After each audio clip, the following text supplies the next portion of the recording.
Hi, everyone. I am Michael Adams, current president of Philadelphia Watercolor Society. I want to welcome you today to Christopher Leeper's demo on painting summer colors.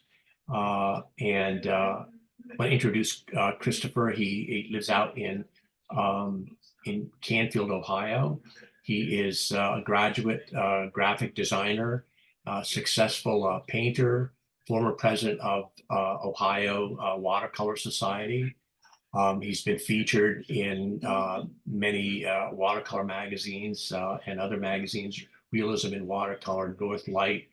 He has a book that was featured in Artist Magazine, Plein Air, Watercolor Magic, and Ohio Magazine. And he's been in Splash 14, North Light. And he's an award-winning artist. And if you ever go on YouTube and you write in plein air or Christopher Leeper, you'll come up with some really great paintings that he's put together over the years. I've watched his videos for a couple of years now. He's one of my favorite wildlife painters. His plein air work is especially beautiful, and he's going to share with us today some of his techniques and talk about his work. So I'd like to introduce Christopher Leeper. Well, hey, thank you for joining me on a Saturday, and I'm just happy to be asked to do this. I judged the show, and that was a really hard project, and I was really appreciated the quality, and enjoy doing this for you. Let's go over the materials before I start painting here. My paper is Waterford 200-pound cold press. That's my standard paper pretty much. I do like Fabriano. I don't use arches very much anymore. I used to use it all the time, and it's just a little too inconsistent these days. So I've kind of moved away from arches. I can't sort of trust it anymore. So I've been for like probably 10 years at least. I've been using this Waterford. I like the 200-pound. It's kind of a sweet spot price wise. It's not as expensive as 300. And it's a little heavier than 140. As far as brushes are concerned, I think it's on the website. Correct me if I'm wrong. On the website, there's my reference that we're going to paint today and my material list. So if you're interested, I have everything listed out there. You should be able to get that and download that information. Many of the brushes I use are silver brush, these black velvets, and they're a blend of squirrel hair and synthetic, and they just hold a lot of paint. So I like those. This is a Princeton Neptune, I think it's called, and this is just a synthetic, but it's really replicating squirrel. So I like a real thirsty brush. And then lately, I bought some of these. If you've heard of Temu or Timu, however they say it, just that it says cheap Chinese stuff, and they sell lots of artist brushes. And I bought a set of these, and they're actually really nice. They're very inexpensive, and they're just synthetics. And I've been playing with those the last month or so, and so I'll probably be using some of those too. And that's about it. Everything else is mostly these silver brush and rounds and flats. Nothing real. This is kind of a new shape for me. This is one of those, like, I don't know what they call that, a dagger or something like that, and that makes some really interesting marks. So I'm always like, if somebody tells me they're using a certain brush or a certain color, I will go get it. I mean, I'll try it. I'm willing to try all kinds of things. So I really do like those. As far as my palette is concerned, it's on that list. This is all mostly Da Vinci and Daniel Smith. There is one Michael Harding. Michael Harding makes really good oil paints. They're an English company, and they just came out with a line of watercolors. And so just on a lark, I thought I would try one of them. And they had a color called magenta, which I use in their oil paint. And so that's this over here. My palette never looks this clean, this nice. I tried to freshen up when I do a lot of the online classes, I try to freshen up my palette so that you can actually see individual colors.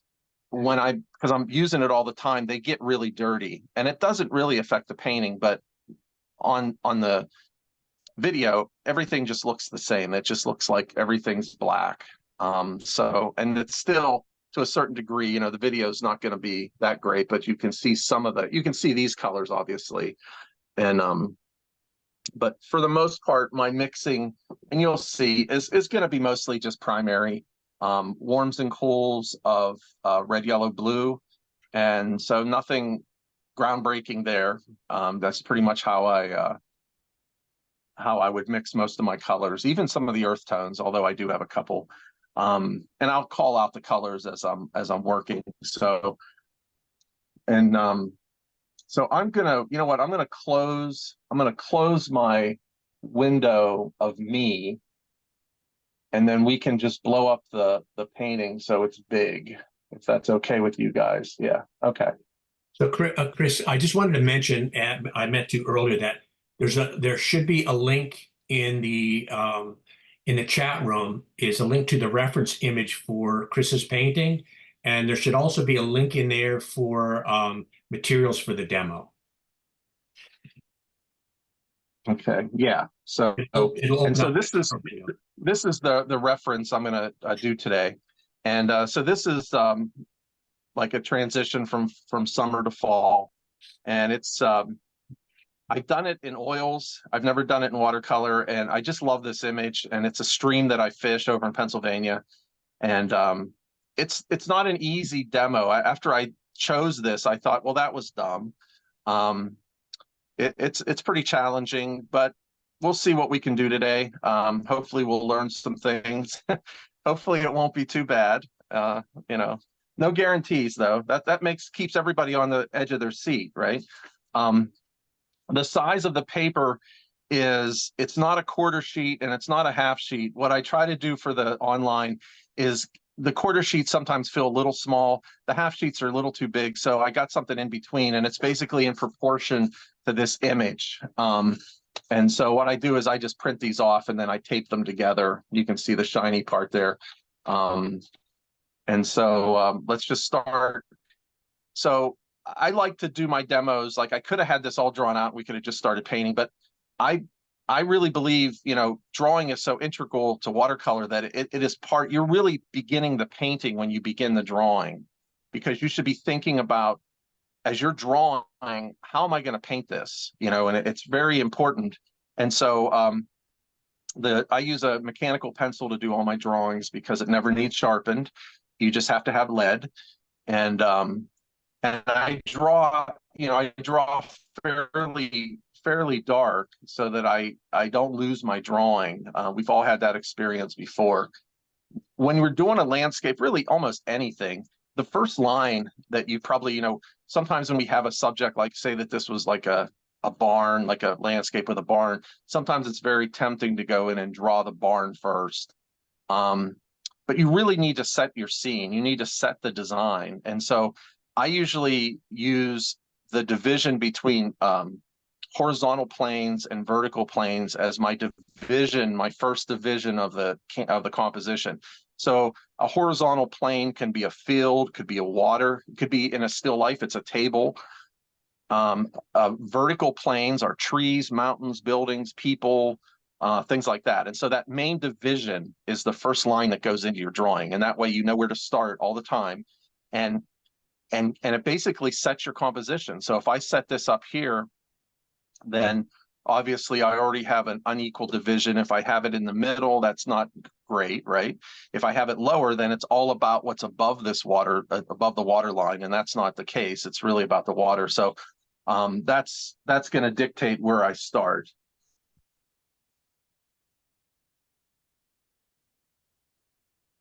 So the early drawing might not show up, because it's so light, but I progressively will draw darker as we go along here.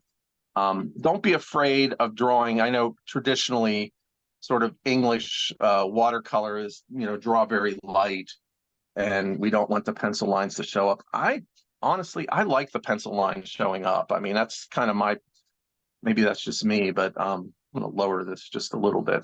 I like looking at people's paintings where I can see the pencil lines. To me, it shows process. And so, and honestly, most of the pencil lines get absorbed, and I paint fairly rich. I mean, I grabbed some of my recent watercolors and I thought I would just throw these in so you could see sort of where we're going with this.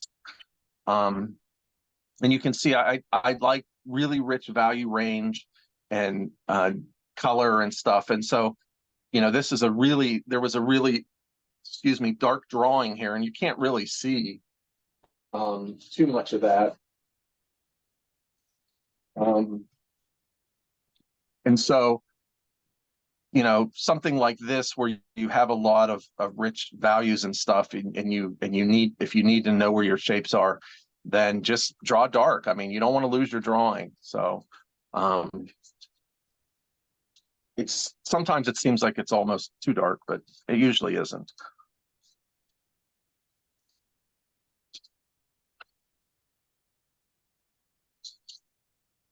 So like as I'm working, if something pops in your head and you got a question, just chat, type it out, and Michael will ask it. So it's really interesting to see you draw out your piece here, Chris, because it looks like you're standing and drawing on a canvas or painting on a canvas. The way you hold your pen back that far is different. Yeah, well, I think that's a really important point, though. I'm glad you said that. I'm actually supposed to. I was probably should mention that, is that early on in your drawing, you want to avoid this, because when you do this, you're generally going to draw darker because you're putting more pressure down, and you're also, you may believe the lines that you're putting in are right. They might not be. So you want to kind of draw the way that you would start any drawing. Say that this, and we were just of you, hold the pencil like this, draw really loosely, work from your wrist and your elbow, and then and just don't settle for anything early on. Just assume that it might be slightly off, and if it is, then it's easy to fix. That's why, say that you're doing something with architecture, and that the natural thing to do is sort of reach for that ruler.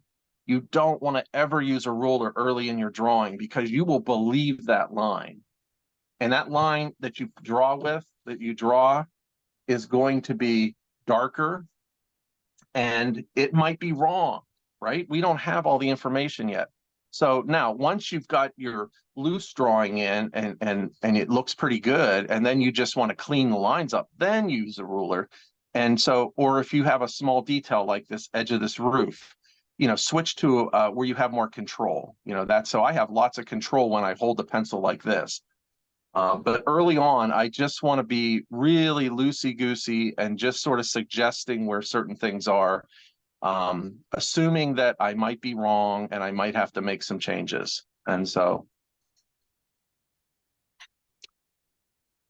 I think it's really difficult to draw on the spot in a really complicated landscape, because there's so many layers, and you have perspective and shapes overlapping each other, and you can get so carried away in the drawing you never get time to paint. yeah. Well, especially in plein air, watercolor plein air is so tricky sometimes. And so my thing that I'm always preaching to my students is just look for the shape. So this shadow is a shape, there's a shape here. Now there is a figure, which actually is my brother. I've painted him many times. He doesn't need to be painted today. This figure is too small for this composition. So if I was going to include a fisherman, I'd move him closer. I'm just going to eliminate him. I'm not going to worry about it. He's been painted. He doesn't need to be painted again. I did the Pennsylvania trout stamp a couple times. Oh, wow. And he ended up being in both of the trout stamps I did. And so he's gotten lots of lots of painting glory over the years, so he doesn't need any more.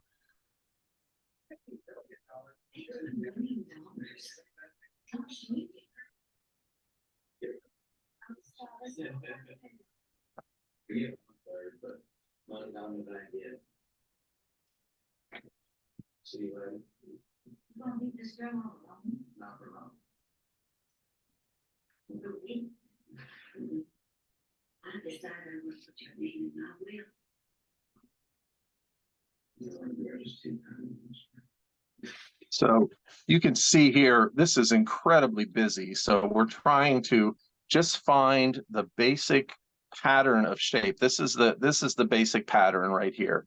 And then I'll add more detail as I go. And So when you graduated from school and became a graphic designer, how long did you think about getting into watercolor? When did you decide to get into your own fine arts and plein air and all of that as an artist? well, my mom was an artist.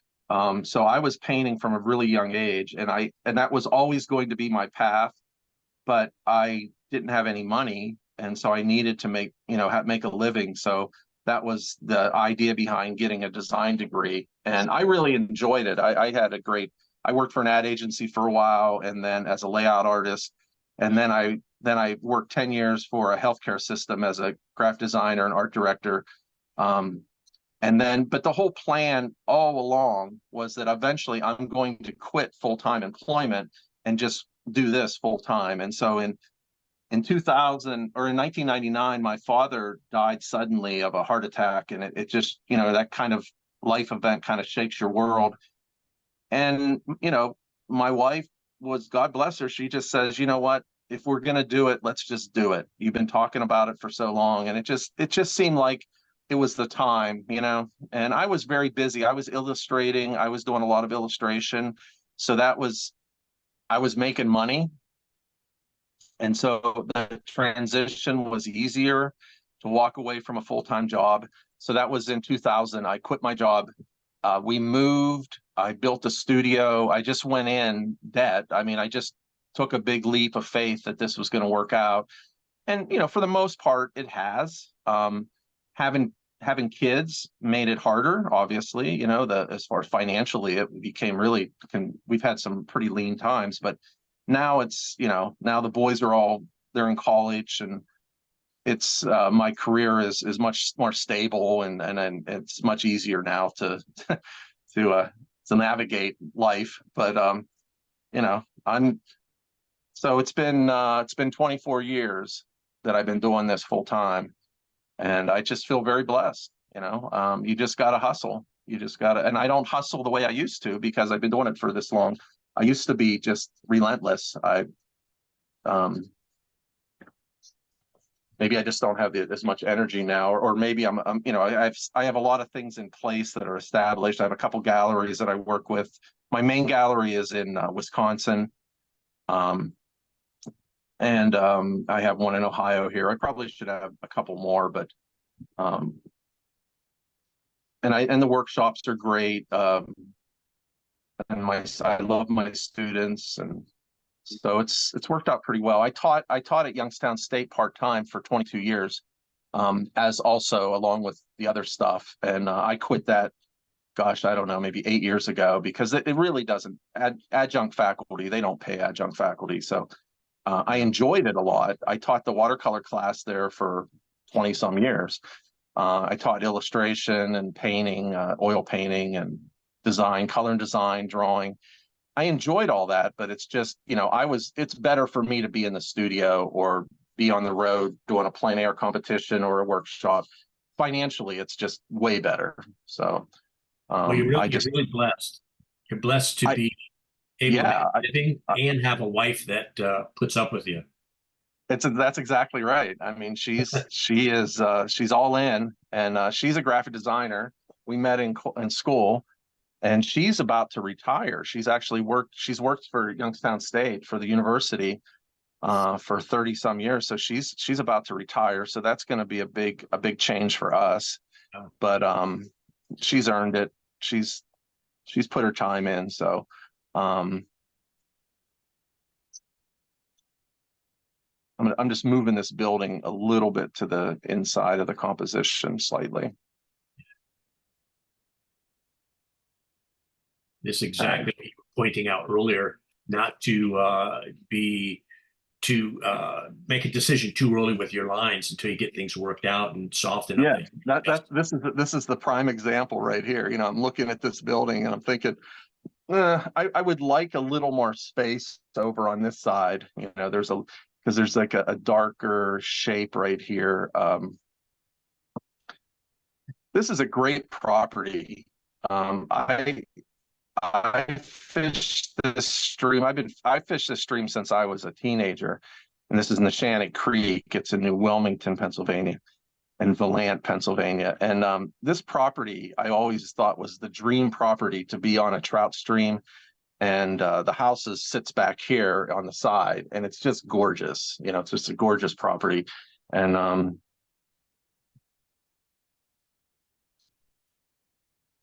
would make a nice and studio. I've painted plein air down here. Oh my gosh, it would be the ultimate artist studio for absolutely.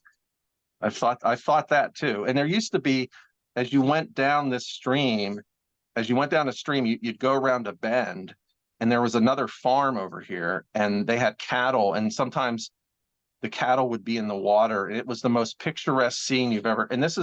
But that was always before digital, and when I didn't have a phone, and I'd have to have a camera with me and with film, and I don't know. I suppose I took a few pictures of that, but now it's like, you know, when you have your phone, you're just shooting pictures all the time.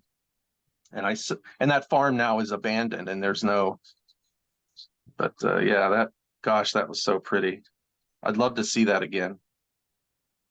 Okay, so you see that the drawing's getting, you know, progressively a little darker, and sometimes if I need to remind myself that, okay, there's a shape that's fairly dark, I actually put a little shading in. If I know I'm going to get so dark that I'm going to absorb that graphite right into the wash, I'll do a little bit of shading just as a reminder to get dark enough to cover that up.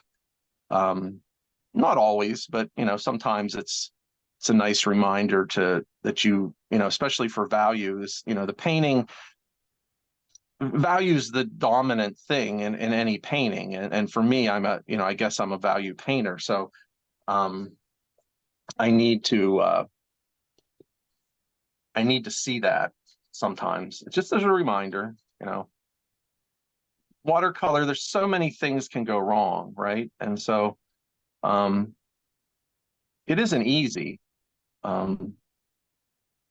And so anything that you can just remind yourself. I don't use a lot of masking fluid for things. Occasionally I will, if it just seems obvious that I need to do that. I do use a little bit of opaque. My hero is Sargent, so Sargent would have these little opaque touches, sort of accents in his paintings, which I just absolutely love. So I'm not a purist. If you are a purist, I'm sorry if I insult you. But I just, you know, I'll use gouache as at the end of a painting just to put in little highlights here and there. And sometimes I don't, sometimes I do. Sometimes I know that I'm going to do it, and that's part of the plan. You can't really fix anything with gouache. If you try to fix it with opaque, it'll look like you tried to fix it with opaque. You know what I mean? And so, and there's nothing whiter than the white of your paper. So, you know, it's best to work towards that in you know, that transparency. But I don't mind. And honestly, sometimes I would rather see little touches of opaque and a little brushstroke here and there than sort of a mechanical shape that was made by masking fluid. And that's just me. There's nothing wrong with it. It's just what I prefer. And but yeah, sometimes it just makes absolute. And I also say that this building was white and it had this really strong light and everything around it, and I wanted to paint over or all around it, and I didn't want to have to paint around this. I will cut a piece of masking tape. I'll put a piece of masking tape over the drawing and then take an X-Acto knife and cut out that shape. instead of trying to fill that all in with masking fluid. I tend to maybe even use the masking tape more than the masking fluid, but in this case, the only places that would make sense to use mask maybe would be these lighter rocks. And honestly, I'm not even going to worry about them. If I want to put at the end of the painting, if we want to put them in, I'll just put a couple little dashes with some gouache, and that'll suffice for me. Doesn't seem necessary, but One of our viewers, Jim Roth, asked if you could comment on the amount of detail needed in your drawing. yeah, I would rather have more than less. And it really depends on what you're painting. So like up here, I'm not drawing out this tree very detailed. I just have a suggestion of where the edges are. And then I can do that with the brush. The same thing with this tree. It's very loosely done. Now, some of the more high contrast areas with these rocks, I'm being more specific, and I'm drawing a little more darker than the other areas. I guess I don't have a standard. I think you should be specific where you need to be specific. Like if you're, if you're doing, let me grab a painting that maybe would show that. So like with this painting here, some of these shapes on the outside can be done with a brush. So I can be a little bit looser with that. In this instance, I have a sort of a standard of detail that I need to describe this boat. So that information was drawn in very carefully, and I used a straight edge at the end of the drawing to make sure that these the beams were straight. Very specific information. I will draw that detail in. Here, no. All I had was just a suggestion of where these were. I had a suggestion of some of this shape, and then I figured I could just flub it in, just suggest it.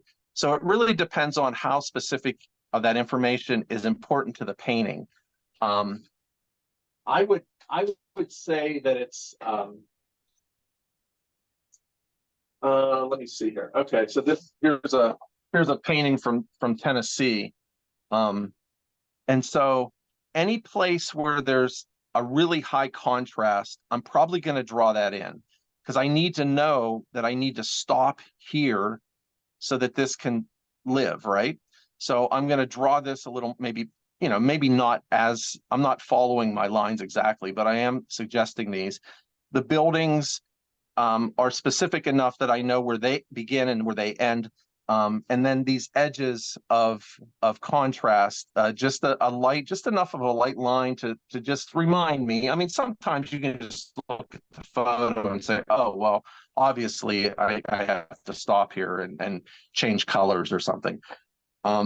So I guess there's no standard. It's just, what do you want to be, what do you want for it to come out of the painting as far as the information? How important is it? And I would always suggest that you draw more than less. I think where drawings fall off the rails more often than not is because we didn't draw enough. And when we don't draw enough, it leaves us to our own devices with the brush. If we're not John Singer Sargent, then good luck, right? And so sometimes you can just do it with the brush and you get away with it. And other times in the midst of maybe a big wash, you have this wave of indecision, like, oh crap, what am I supposed to do here? I didn't draw anything. And so it's better look at, this is a good example. So right in here, this is these rocks, okay? I don't have anything drawn in here right now. Do I know what I'm going to do there? And if the answer is, oh yeah, I know what I'm going to do, I don't need to draw anything, I'm going to bring a big wash in, I'll bring in some variable colors, blah, blah, blah, then you're good. You can move on. But if you look at a big area that doesn't have a lot of drawing and you're not sure what you're going to do, then take that big area and break it into smaller areas. Give yourself something, and I think that makes a big difference. Just constantly, I mean, isn't watercolor the ultimate talk to yourself medium? And so, just ask yourself, Do I know what I'm going to do there? And if you don't know the answer, then I'd say draw more. And sometimes the sky, oh, it's just going to be a big wet into wet. Fine, then you've answered it. So I think I use that as a guide. I think you don't have to honor your drawing. You don't have to honor all of your drawing. You can paint over it. But I would rather have more than less, I suppose, as long as it's not so stiff and unwieldy that that's getting in the way of sort of your expression, then I would consider that a problem. I don't know. That was a long-winded answer. Sorry. I think from watching your videos, you draw quite well while you're painting. Your brushwork is really excellent. I know you do a lot of kind of negative painting over some of your washes. Yeah, Yeah, your brush strokes are really great. I think so. This is just me speaking after teaching for 30 years that of if you want to improve your brushwork, improve your drawing ability. I think the two go hand in hand because it's a hand-eye thing, and brushwork is about knowing where to put the brush, what angle to put the brush, when to lift, when to not lift. That's very similar to the hand-eye that drawing gives us. So my experience is that my students that I've worked with over the years that have really, excellent drawing abilities tend to have better brushwork. The ones that have a hard time, that tend to use a projector to project most of their images onto their paper because they're not comfortable drawing, tend to have a little more awkwardness to their brushwork. And I don't know, that's not a scientific thing. That's just me blabbing here, but I've sort of felt that over the years. So when I have a student who says, I want to get better, and I'll just say, well, you just keep draw more. And they're like, oh, they don't want to hear that, but that really is. I mean, I know you guys have all heard it before. That's kind of a standard thing that we preach, but I think it's a real, the real thing. So, and I just, and it's sometimes it's easier for people. I'm a firm believer that anybody can draw better. Okay, we can all draw. We can make ourselves draw better.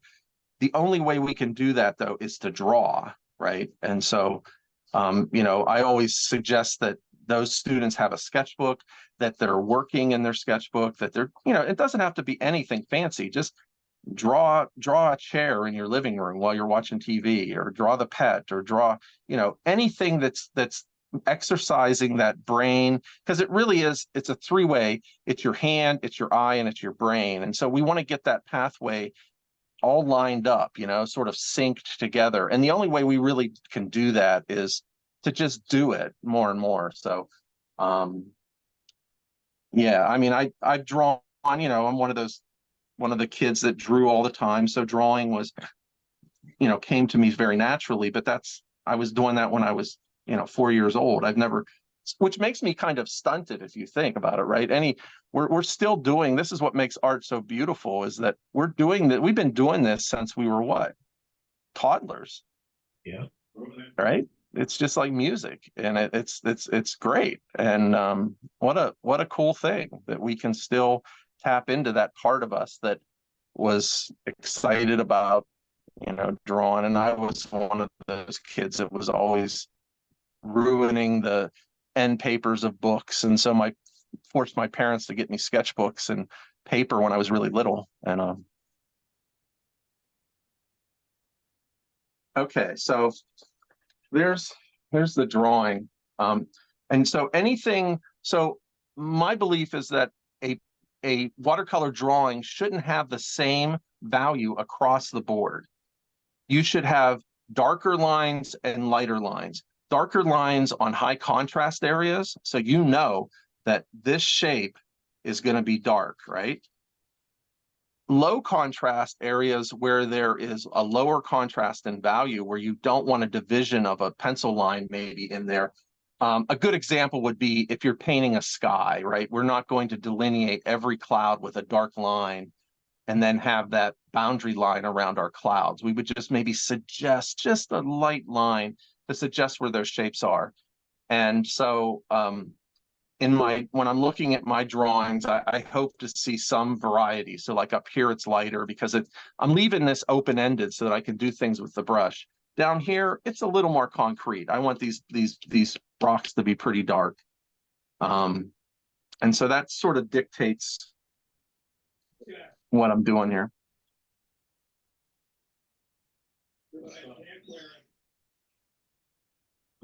This wash, the water wash, is so intimidating. It's got to be rich. It's got to be present. I mean, it's got to be like spontaneous, and it scares me to death. And so we'll see. We'll see how it goes. So that's why I'm drawing this darker, so because I'm going to be covering all of this, and so I need to be able to see through that wash.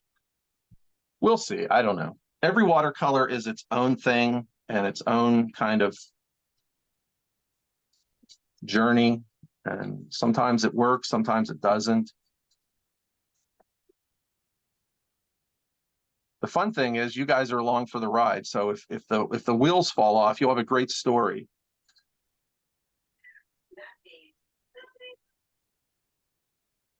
And the wheels do come off. So there's another building in the back here. I think I'm just going to eliminate it. I'll just keep this kind of generalized up here. Okay, so let's get started painting here. Time-wise, I'm trying not to go too far past an hour and a half. So that would get us to what, about 3? So it'll probably go a little longer than that. But we'll see. So what I'm going to start with is the sky, right? And just do a wet into wet up here. It's just a flat blue. And then start dropping in some of these colors. And it's just, so I have a lot of different blues on here. I'm a kind of a blue painter when it comes to watercolor.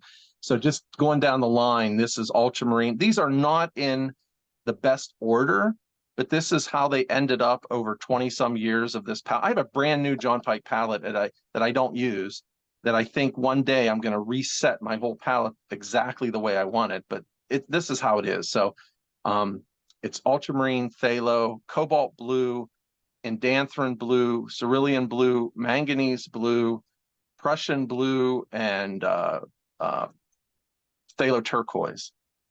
For the most part, ultramarine and cobalt will dominate everything I do today. Okay, those will be that, and manganese is probably coming in third.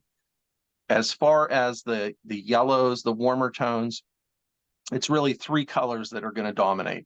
This is gamboge, this is Hansa yellow light, and this is quinacridone red. Those 3 and these 2 blues are going to make up the majority of our color mixes. I do have some earth tones on here. I don't have yellow ochre. I have quin gold because I think it's it looks like yellow ochre, but it's brighter. This is quin sienna. This is quin burnt orange. This is Van Dyke brown, which is a really dark brown. If I want to make black, I need a dark brown. So it's sort of, I guess, my replacement for burnt umber. This is permanent brown. This is a Daniel Smith's very reddish color. Sometimes I use the earth tone, sometimes I don't. Just finishing this off, this is Cad Scarlet. It's the only Cad color I have on the palette because Cad colors are a little heavy. And I don't, and if I use this, it's going to be very diluted. And this is Pyrrole Scarlet, which is just a warm. So there's my warm red, there's my cool red, there's my warm yellow, there's my cool yellow. This is ultramarine's my warm blue, phthalo's my cool blue, cobalt is a neutral blue. It doesn't, it's probably going to lean warm, but and then this is a cool blue, the manganese.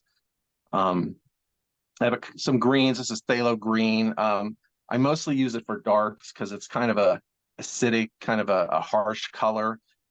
This could be Viridian. Viridian's a little softer. And then these down here, these are old. I don't use these hardly at all. I'm not even sure.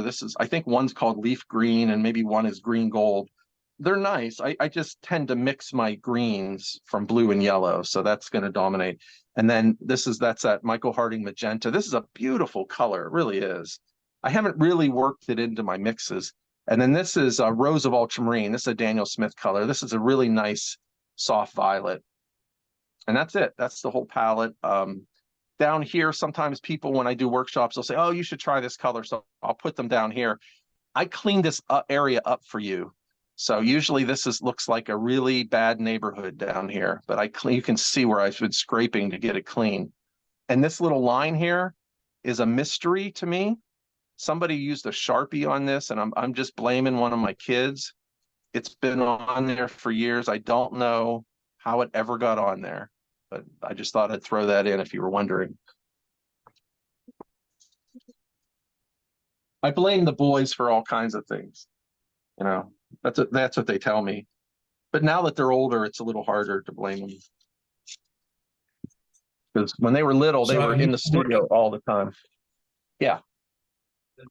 So have you been working on Watau? I don't know how you say it. Waterford, rather, rough paper for a long time. And why Yeah, why are you working on that, say, as opposed to like an Arches paper, cold press paper? What's the difference? Arches, something changed with Arches. I loved Arches. That's all I used for years. I started getting real inconsistent sizing. Washes would speckle out where the sizing was too heavy. I would get some anomalies, like a dark spot would just occur, and I would send paper back. They would send me new paper, and some of the same things it was very inconsistent.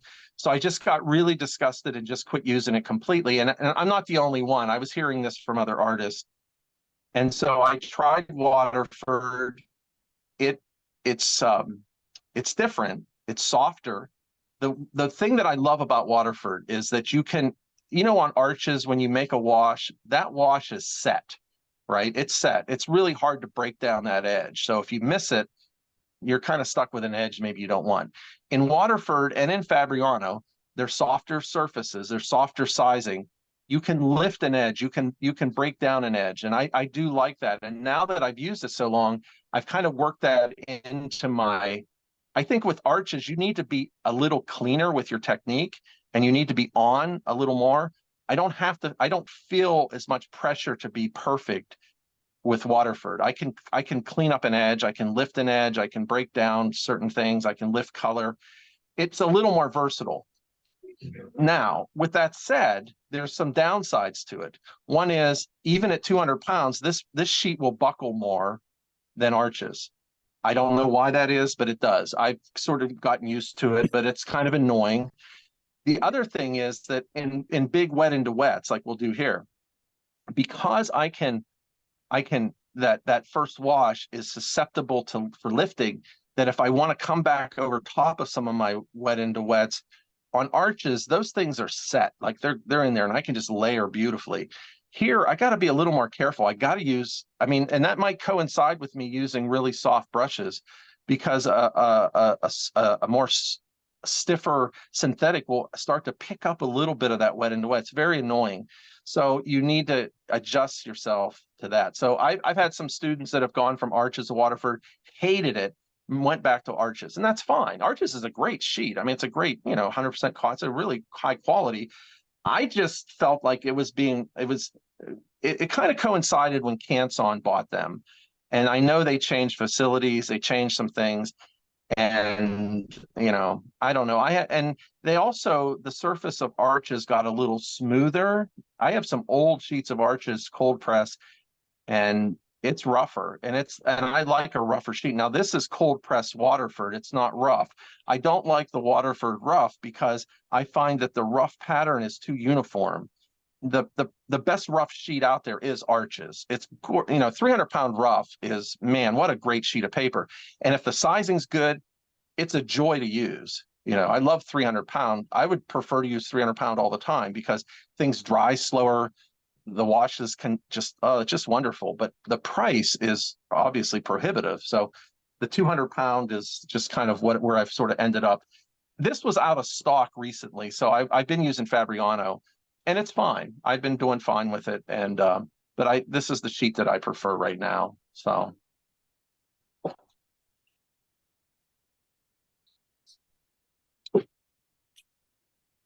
okay, So I'm going to stand up here. I've been sitting. I'm going to stand and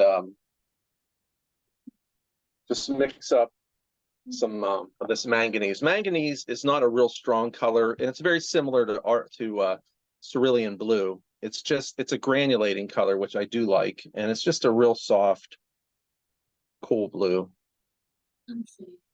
So I'm going to do a wet into wet. Before you do a wet into wet, mix your colors first, and then do your wet. Don't do it the other way around because.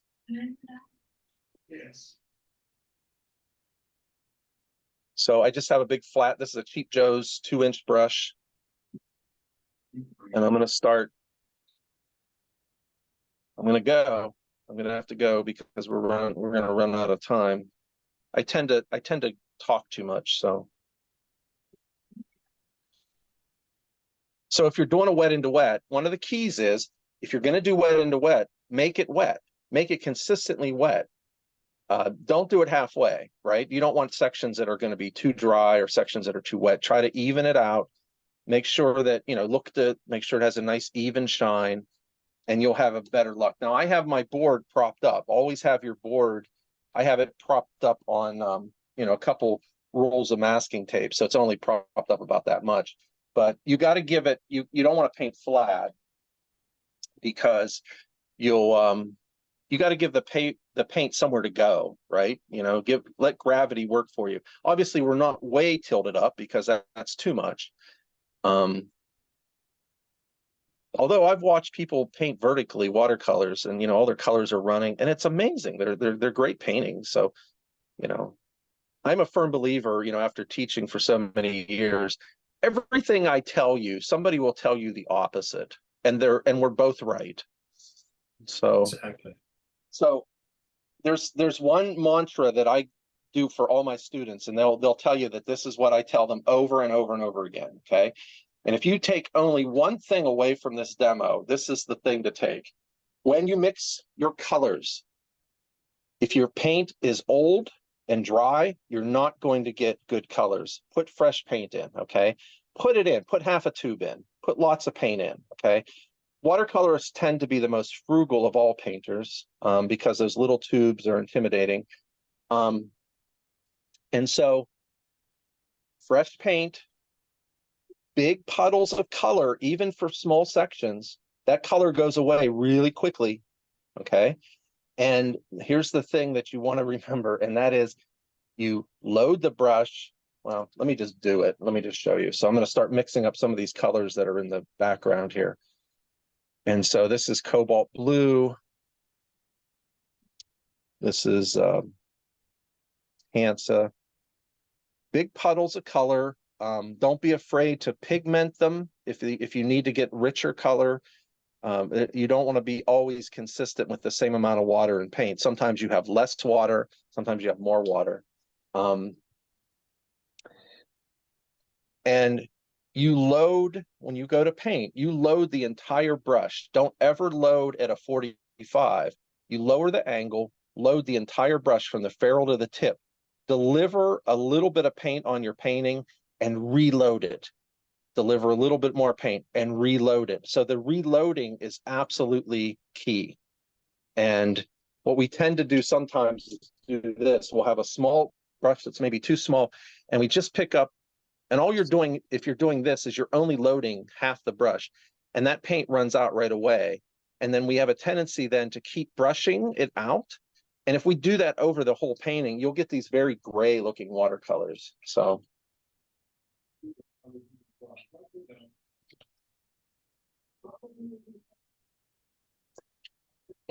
my students always joke we should have a sign in the studio that just says reload. Since they pretty much do it now. They know I've been yelling at them for so long, they just automatically do it.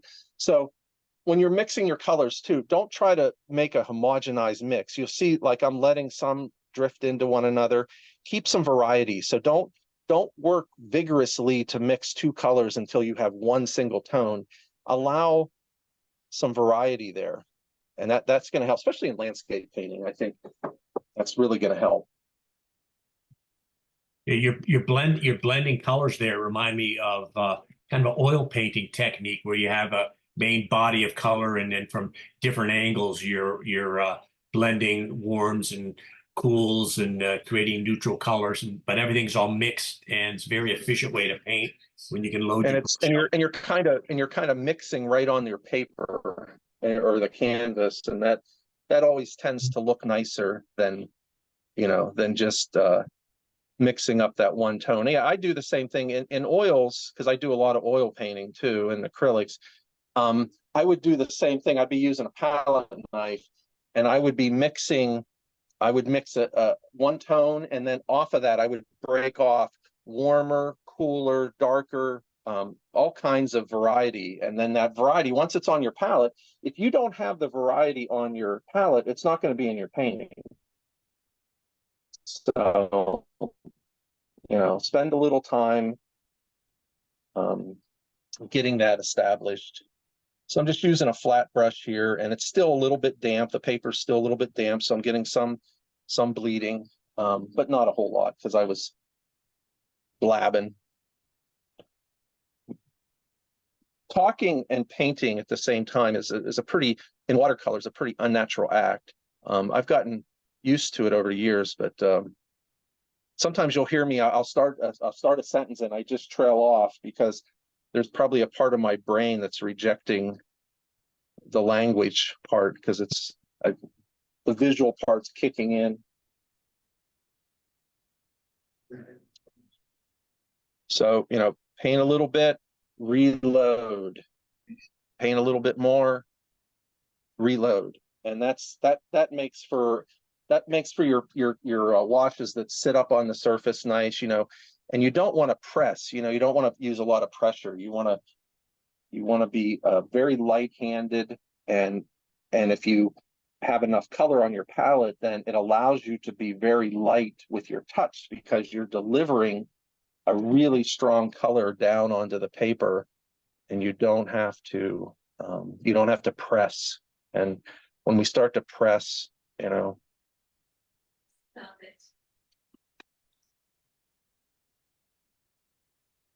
but watercolors, just so many aspects that we have to keep thinking about as we're working. At the university, I would never let my university watercolor students listen to music. They had to be present.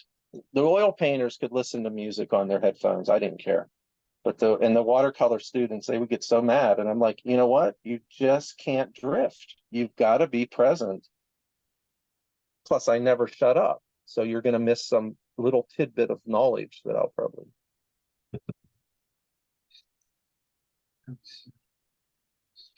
So you see, this is called a variegated wash, meaning that it's not one tone. It's lots of different colors that are sort of mixing right on the paper, and that gives us a nice base to work on. So if you put your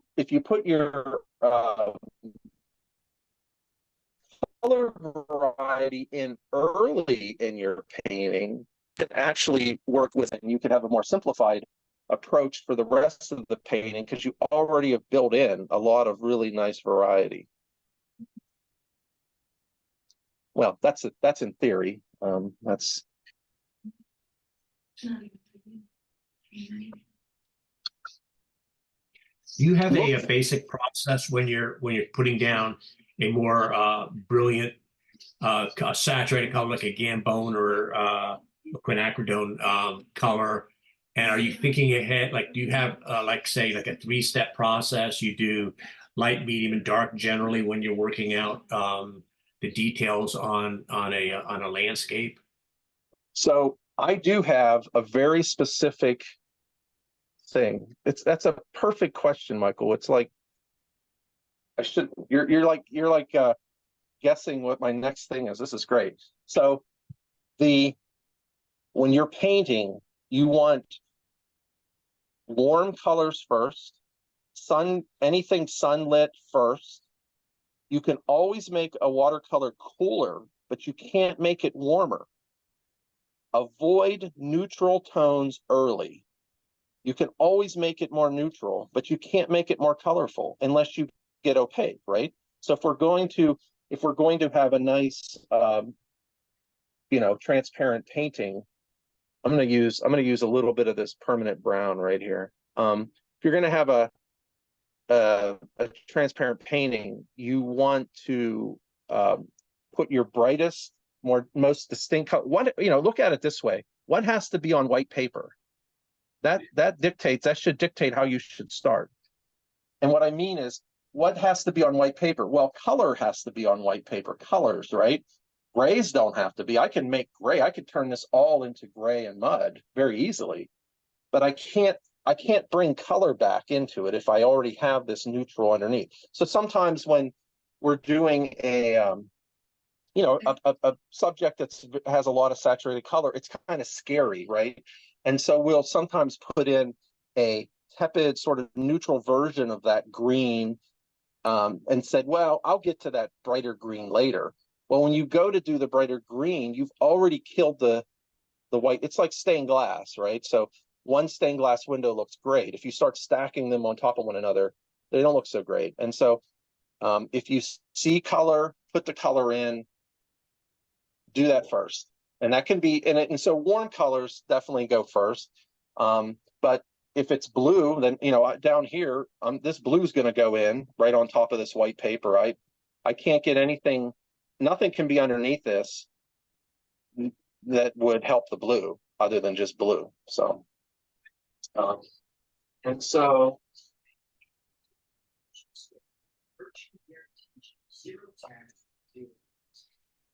let's look at this as an example here. So like all of these, the grasses and stuff, underneath it was all these light, brighter, this is all painted all at the same time. There's a big wet into wets of like brighter greens and stuff all through here. And then after that dries, then you can build, I can make things more neutral and cooler. But that kind of dictates how I begin and how I process everything. In this painting, these greens, that's a single wash, that's early. Obviously the sky was done first, then this, and then I go in and put all of these brighter greens in. Now see here, I've layered them and I'm losing some of that green, but underneath this is this. If that makes sense. I don't know if that makes sense, but so that would be my methodology. That's how I'm always thinking what has to go first. Because I can always make it more neutral. That's why, right, neutral tints very popular these days, and there's a lot of gray watercolors out there.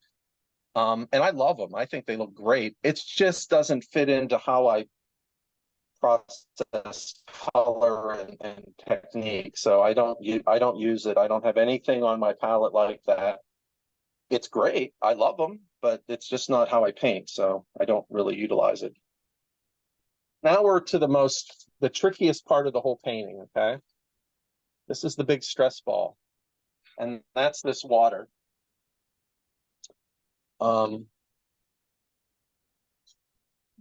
So here's my thoughts here. This needs to be very saturated, right? I probably won't equal this on this wash. I just kind of know how watercolor dries lighter, and that's okay. I should be okay with that. This is very gray here. I'm concerned that if I put this in now with this big wet into wet, that it's probably going to dry, wet into wet's obviously dry lighter because you're painting into water. It's going to dry too light, and then I'm going to have to hit it again. And then that's where I get into trouble with Waterford sometimes when I'm going back over top of my wet into wets. It'll sort of pick up some of that paint, and I don't like that. So I'm going to keep this kind of light and then put this in afterwards.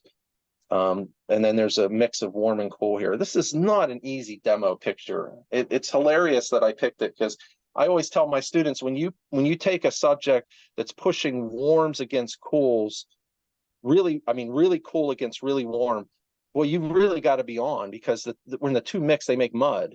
And so, of course, that's what I picked here. So, but it makes for a lot of interesting dialogue, I guess. So keeps me on my toes. I don't get complacent.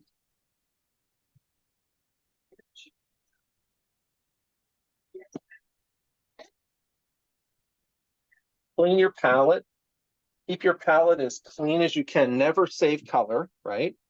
Because yeah, say, well, I'm going to use that color again, but it'll probably dry. And when you go to use it again, you have to add water. Now it's a lighter version of that saved color, and you'll have to go back to the original stuff to get. So keep it clean. Okay, so here we go. Let's start mixing these.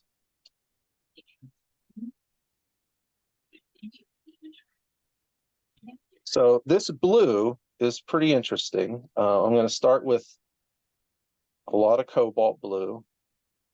All of my main colors that I use, these main ones are all Da Vinci because they come in bigger tubes and the quality's fine and it's just more efficient. This is a color I don't use much of, and that's that phthalo turquoise. I'm just curious as to what that would look like in this mix. Yeah, it's too cool. It's too cool. That's what I was afraid of. So if it's too cool, then you take a little bit of ultramarine blue and you'll warm it up. Mix up a lot of colors. Mix it up. This is going to go away so fast. Are you using a mop brush for this big area? Yeah, that's that quill. It's you see that I don't know. They have weird sizes for quills. This is a size 6. I don't know what that means because a traditional 6 would be something, like this is a size 4 round, obviously. So a 6 would just be a little bit bigger. But in the quills, they use different numbers.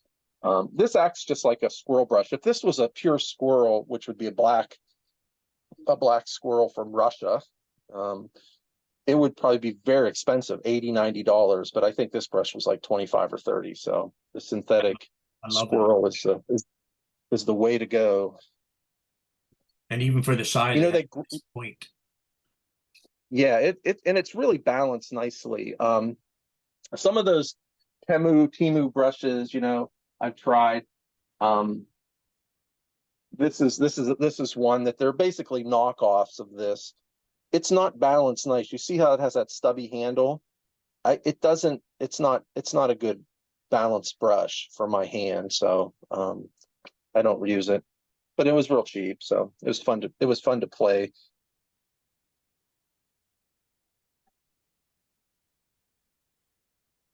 So this is Pyrrole Scarlet, some of these worms. So here's the thing. I got to remember, I'm talking to myself a little bit here, that I got to make sure that this first wash that I'm putting in the water is going to stick, right? It's going to be dark enough to have some body to it, because anything wet into wets, we tend to, they always dry lighter. So when you do a wet into wet, you should probably try to make it 20% darker than you think it should be, knowing that it's going to lose value as it dries. So I'm trying to convince myself that I'm getting dark enough, and I probably still am not, but I'm just going to move on here. Okay, so let's do this. Where's my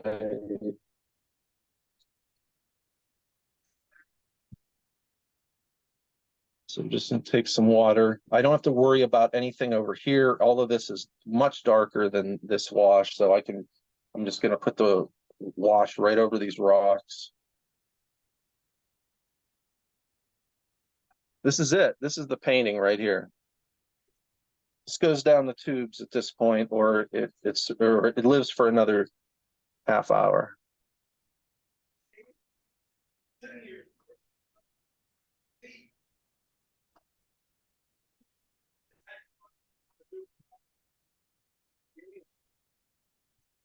Okay.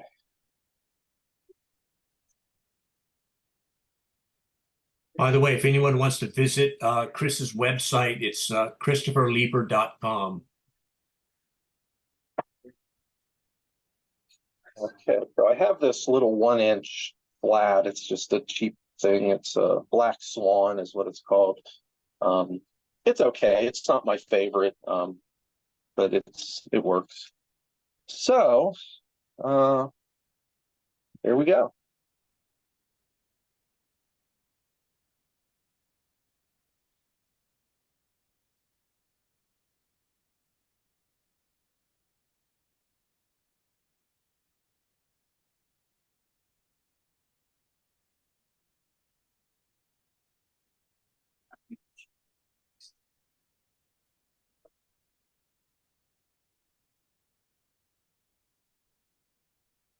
pretty blue.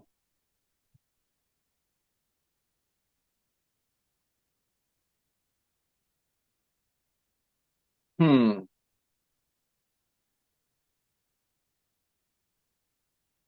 Yeah, that has to be richer. That's gonna dry, probably too light. So I'm digging back into these colors, pulling out and trying to make this a little more pigmented.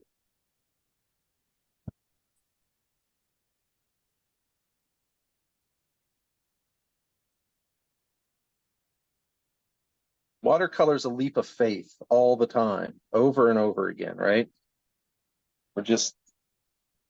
We don't know. You just do it and you hope for the best. And Sargent said it was making the most of an emergency. So, and I consider Sargent probably the one of the greatest, you know, watercolors that ever lived. And if he felt that way, then it's okay for us to feel that way.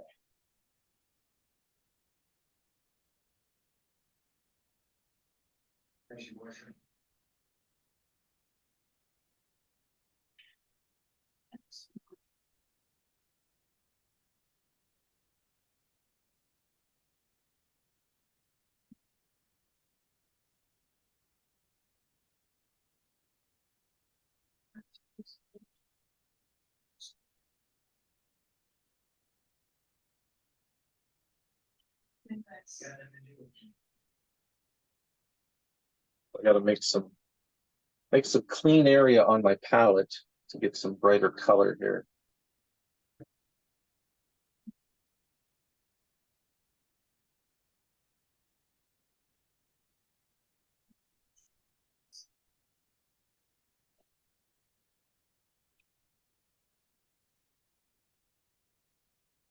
I want to feel like all those people.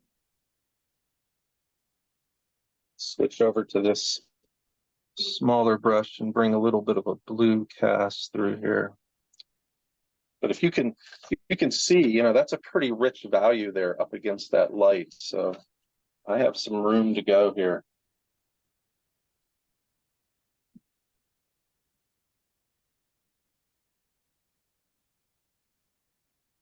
Take a little bit of Quin Red.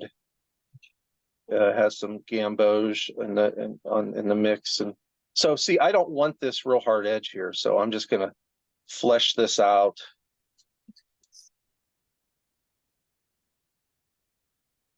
So I don't want when you're dealing with watercolor, you can kind of think of different edges that you have. So if you can still go in and affect the edge, it's a live edge, right? As soon as it starts to set up, then we would call that a dead edge that you can't do anything with. And so when you're doing a wet into wet, they're all pretty much live edges, but eventually they're not going to be, and you've got to know when to stop, or you get blossoms, right? And we know what those look like.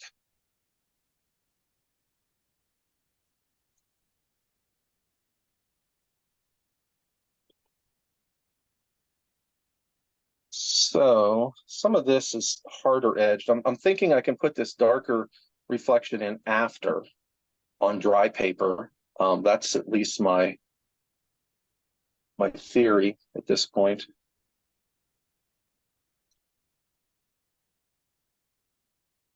As long as you still have nice blending going on, this is only one wash, okay?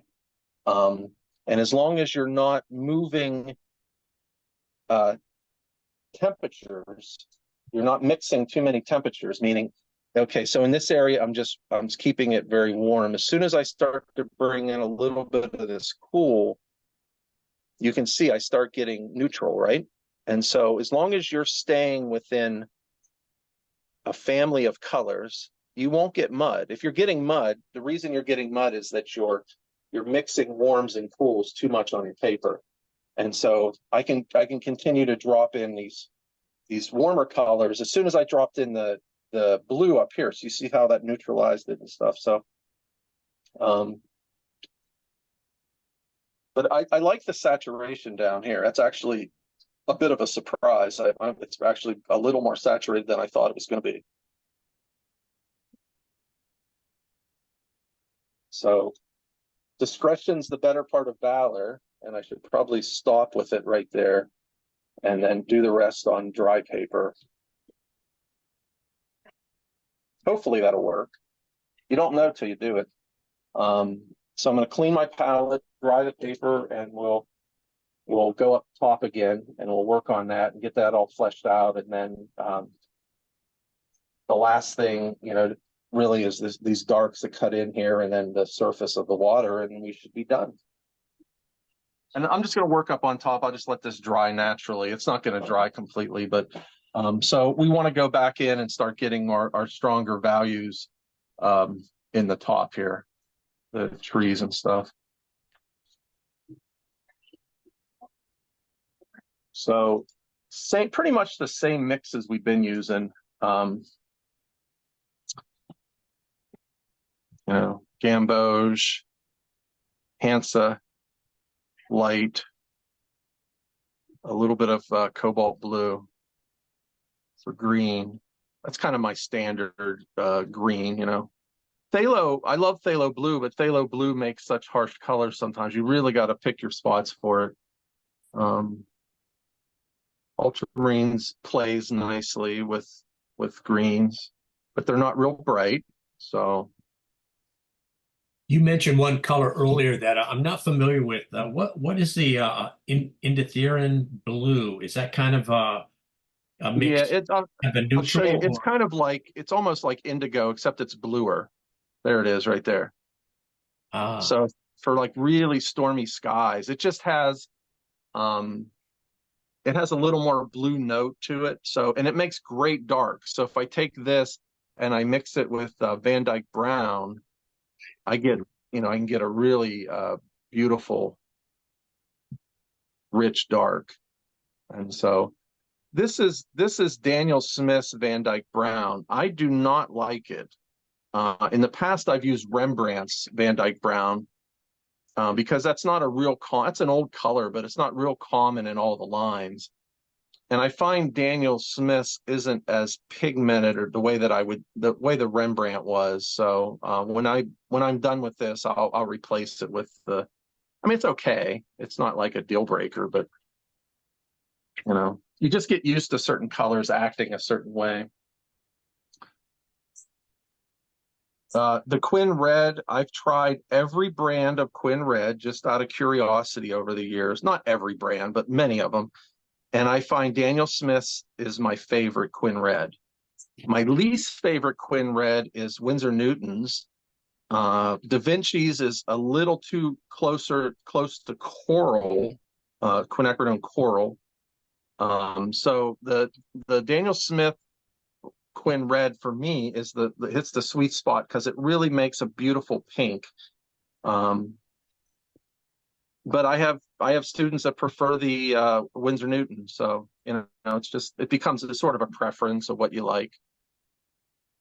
This is Rose of Ultramarine. This is Daniel Smith, and that's just I can make that. All it is rose madder and ultramarine blue, but it makes it's just a convenient color to have. That's the only true violet I have on my palette because it's pretty easy to make violet, right?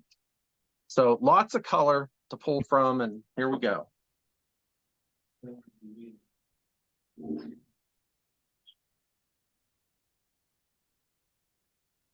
I like these flat brushes. They if you use them on their side, so load the brush and then sort of use it on and push it on its side. See that nice broken brushwork that you can get? I really like that, and so I tend to lean on this silver brush flats a little more than others.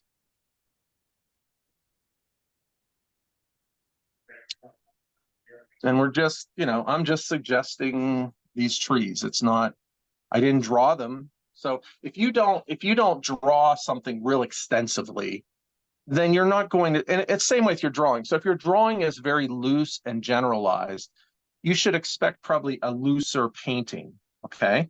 If your drawing is pretty detailed and specific, you can have a more specific painting. So the two sort of should go together. So I think sometimes we'll get frustrated when we have a loose drawing because we haven't drawn enough, which is very common. And then we want a more specific watercolor and it's not happening, but you didn't draw it for that. And so it's putting a lot of pressure on you to do things with the brush, which maybe you're not, comfortable doing. So that also dictates how detailed you want to get on your drawing, That's why I'm saying it's probably better to draw more than less, because you could just ignore some of the drawing and just work very freely and, with the brush. But it's hard to do the opposite.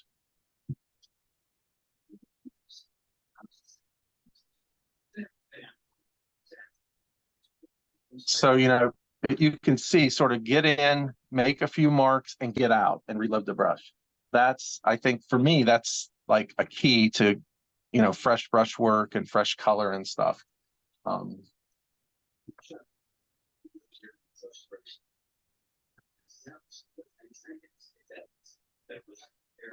Some of that too, I think comes from, that's one of the advantages of teaching, is that you have to tell people what you're doing or you're not really doing your job.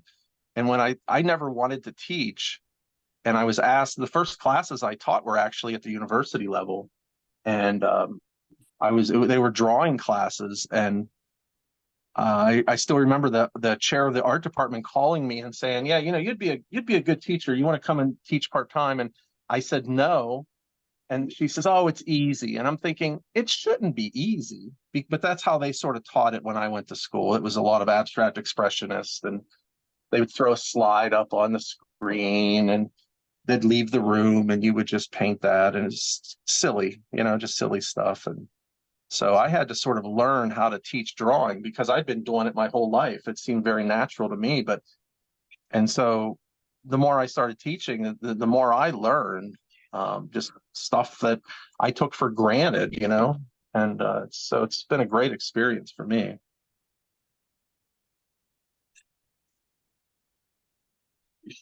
It turns out I kind of liked it. So who knew?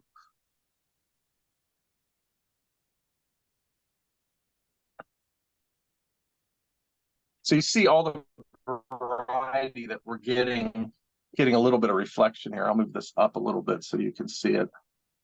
So, just bouncing from one puddle to the next, to get.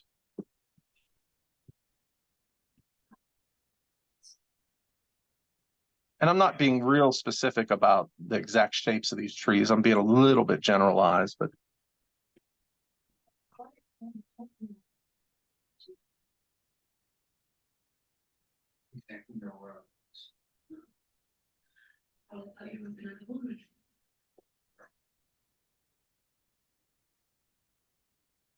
I'm going to switch to a little detail brush just for a couple of these. There's like a porch or something here.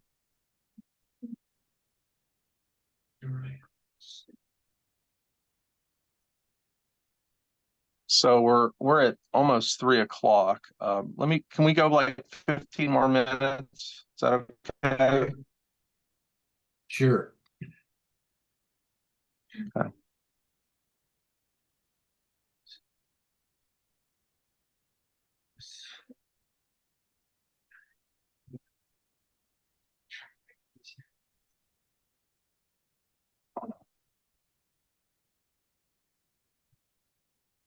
So this is that violet I made. It's actually now it's this magenta mixed with this Van Dyke brown, a little bit of ultramarine blue.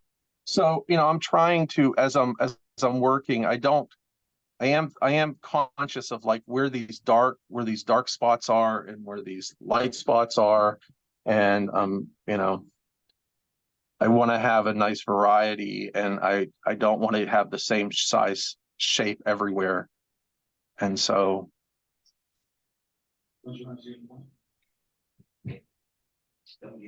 That's where your painting gets interesting, is when you have, you know, small shapes, uh, big, you know, expansive shapes, and then, you know, in what we would consider a full range sort of dynamic painting, that would be kind of how it would work. And this is just pure ultramarine right here, so makes a nice, it looks really nice on top of this warm. I was going to say one thing I like about Chris's brushwork on here is using the flat brush. There's another landscape artist or guy who does landscape sometimes, Dean Mitchell, that does a lot of really great kind of calligraphic brush strokes with the flat brushes in his landscapes are really nice. This reminds me of that his technique. Okay, so I'm going to put in, let's put in this, we'll do some of this stuff, and then I'll do a really quick with this, and then we'll call it, okay?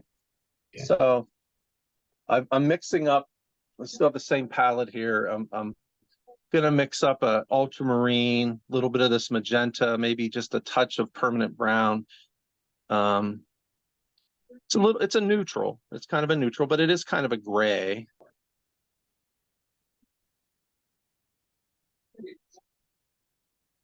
I don't want it to be ugly though, you know, it's like one of those things, you got to be really careful with those neutral tones. All right, so let's just do it.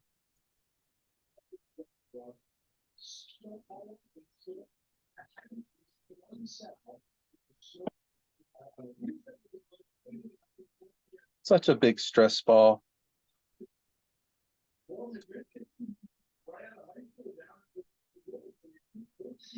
And then it sort of goes right into some of these warms that are reflected there.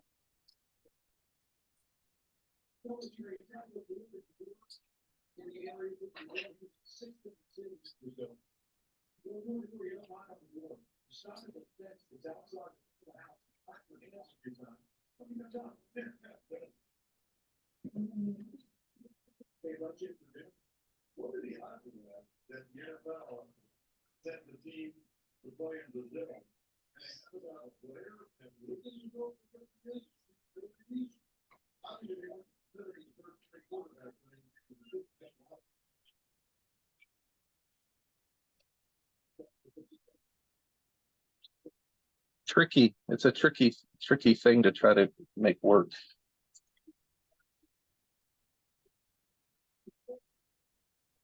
My instinct is to just do everything wet into wet, but I just have that feeling that it would not look as good. So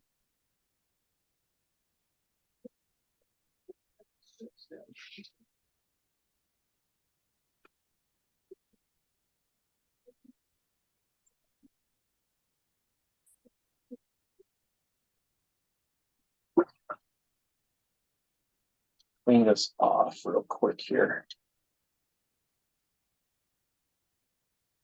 I'm gonna glaze a little bit. And when I refer to a glaze, it's essentially a wash, but it's one single color. And I'm just sort of putting it over top of some of this here. This painting's kind of, the water is, the only way the water is going to look decent is when all these rocks are on top of it, because it kind of sets the surface. And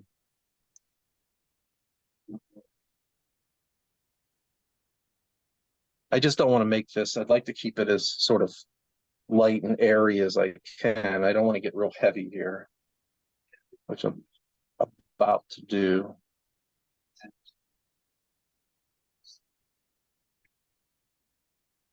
But I would come back in, I can cut back in. I don't want to do it now while it's wet, but we can get some surface stuff going on there.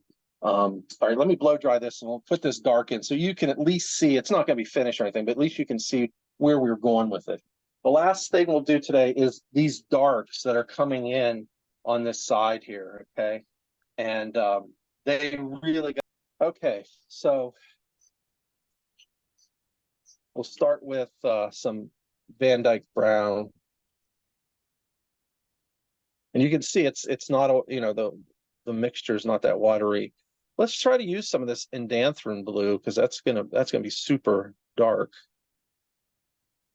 Maybe a little bit of magenta there. Some Quin Sienna down here. You can see it's very, very saturated, but you know, you got to be able to have some transparency there. So you got to have enough water. So I wish I could give you a formula. Obviously there is no formula for that. It's a feel. And there is some light hitting down there on those rocks. So I'm going to have some like an orange available. There's somebody else's life. So nowhere. All right. It's pretty rich. Got to get enough water that it flows off of the brush.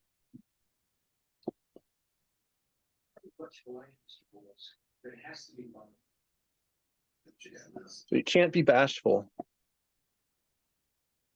Not at least in this application. So, all right, here we go. So for brush, I'll use this. This is a size 12. It's one of my favorites. So I'm going to start with some of these warm tones that I mixed up, and I'm going to just drop them in.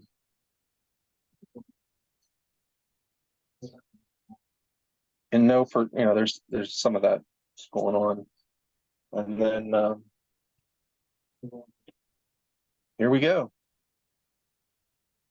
You got to be bold. And maybe a little bit of Pyrrole Scarlet, make it a little bit warmer as it comes up to here.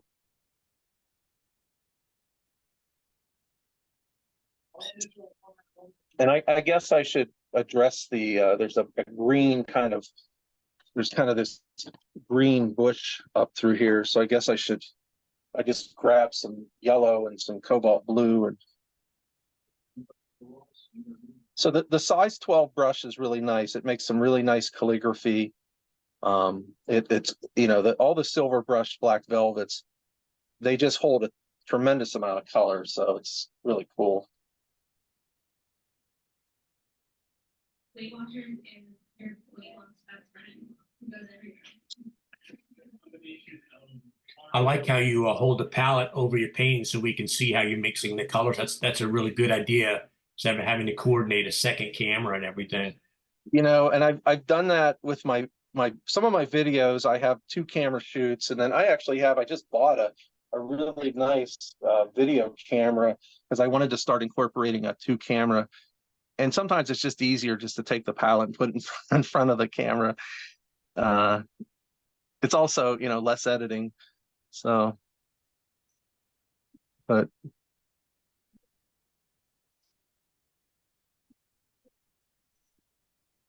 so we want it to be rich. It doesn't have to be black. So I mean, if you look into it, there are some like so like this is blue by itself. So I could, you know, drop some of that in. But you see, I can still see my drawing, and that's so key. Remember, I said I was going to cover up most of the drawing, so I'm so glad that I could still see, not all of it, but I can see enough of it to make sense.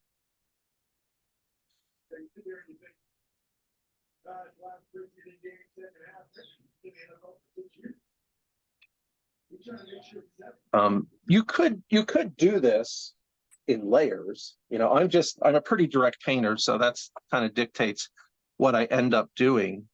But you could certainly build the darks here. That's just not usually something I do. Sometimes I do. It just depends, but.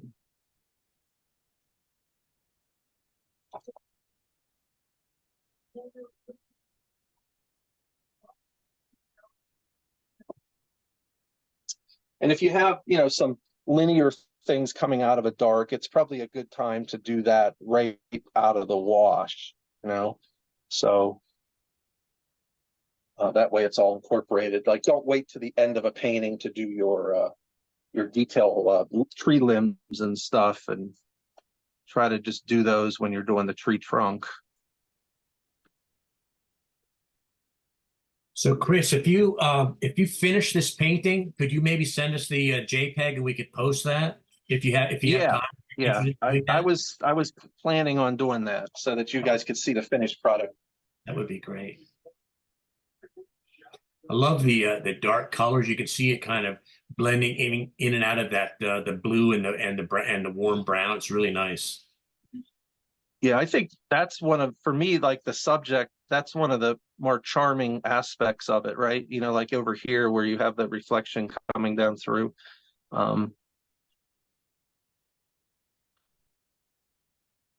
Will there be a recording available to us?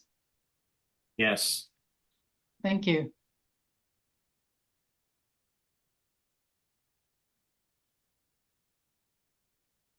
The one thing that I didn't do in this painting, which I do in almost every painting, is I often will just flick the brush and throw in some splatter as I'm working just to keep things loose.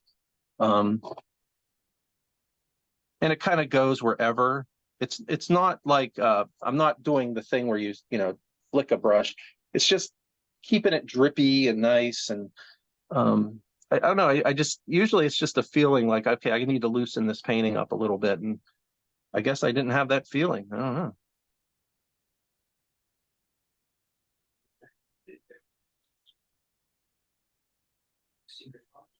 All right, so you kind of get the idea now. And so, going forward would be just coming back and,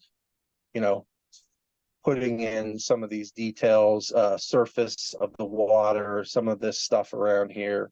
And what I'll do is I will finish that up, and then I'll send you that JPEG that you guys can share, and we'll go from there. All right. Thank you very much. It really turned out great. I love the quality of light and the drama with that contrast is really great. And thank you guys for having me judge your show and having me do this. Appreciate it.